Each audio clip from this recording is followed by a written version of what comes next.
Train में अचानक। Hi guys, एक बार मधुमक्खी की शादी मच्छर से हो गई और मधुमक्खी रो रही थी। उसकी बहन ने पूछा, क्यों रो रही हो बहन? मधुमक्खी ने बताया कि मैंने रात को रेड फॉर जला दिया, मच्छर मर गया।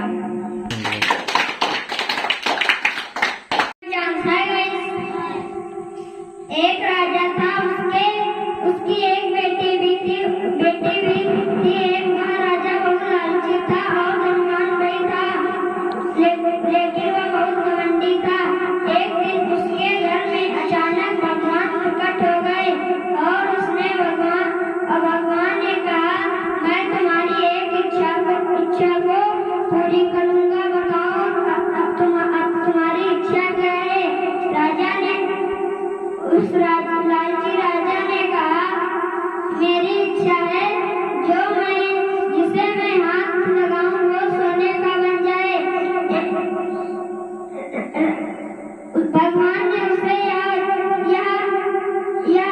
वचन दे दिया। थोड़ी देर बाद राजा के भूख लगी और उसने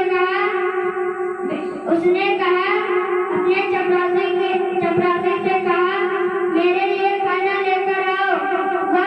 जब चपरासी खाना लेकर आया तब राजा ने खाने को हाथ लगाया तो खाना सोने का बन गया और जब पानी पीने चला तो पानी भी सोने का बन गया। अब उसे बहुत तेज भूख लगी थी। तभी वह राजा रोने लगा। तभी उधर से उसकी बेटी आती हुई दिखाई दी। उसने उसको बताना चाहा कि मैं खाना नहीं खा पा रहा हूँ। राजा ने अपनी बेटी को भी छू दिया, वह भी सोने की बन गई।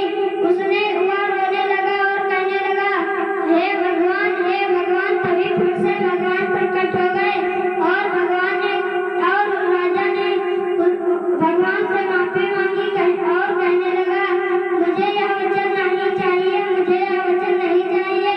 तब भगवान ने उसका अपना वचन वापस ले लिया और राजा ने कहा, मैं अब कभी घमंड नहीं करूंगा। हम लोगों को घमंड नहीं करना चाहिए। हम लोगों को लालच नहीं करना चाहिए। एक बनिया था, उसकी एक दिन मीटिंग लगी हुई थी। वह एक नया पैजामा सिलाकर लाया और पहनकर देखा तो एक इंच बड़ा था। उसने अपनी पत्नी से कहा, इसे 1 इंच काट देना, यह बहुत बड़ा है। उसकी पत्नी ने उसे काटकर वहीं रख दिया। तब बनिया ने देखा कि मेरा पैजामा तो मेरी पत्नी ने नहीं काटा है, अब मैं अपने बेटा से कह देता हूँ। वह अपने बेटे से कहा कि मेरा 1 इंच पैजामा काट दो, वह बहुत बड़ा है। उसके बेटे ने भी 1 इंच पैजामा काटकर वहीं पर रख दिया।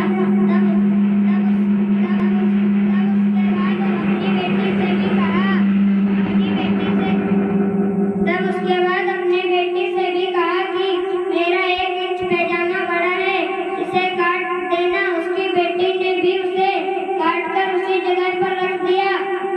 उसके बाद वह अपनी बहू से कहा कि यह पैजामा 1 इंच काटकर वहीं 1 इंच पैजामा काट देना, यह बहुत बड़ा है। उसकी बहू ने भी 1 इंच पैजामा काटकर वहीं पर रख दिया। उसके बाद बनिया वहां पर आया और कहने लगा, मेरा पैजामा किसी ने नहीं काटा और उसने भी 1 इंच पैजामा काट दिया और वह पैजामा बहुत छोटा हो गया। उसे मीटिंग में अब दूसरे ही कपड़े पहनकर जाना पड़ा। इस कहानी से हमें यह शिक्षा मिलती है कि हमें कोई भी कार्य को सोच समझकर करना चाहिए। जंगल में शेर की शादी हो रही थी। शेर ने सभी जानवरों को आमंत्रित किया, मगर उसने छोटे चूहे को नहीं बुलाया। तो छोटा चूहा बहुत क्रोधित हुआ और उसने भी सोचा कि मैं भी शादी करूंगा और शेर को नहीं बुलाऊंगा। और उसने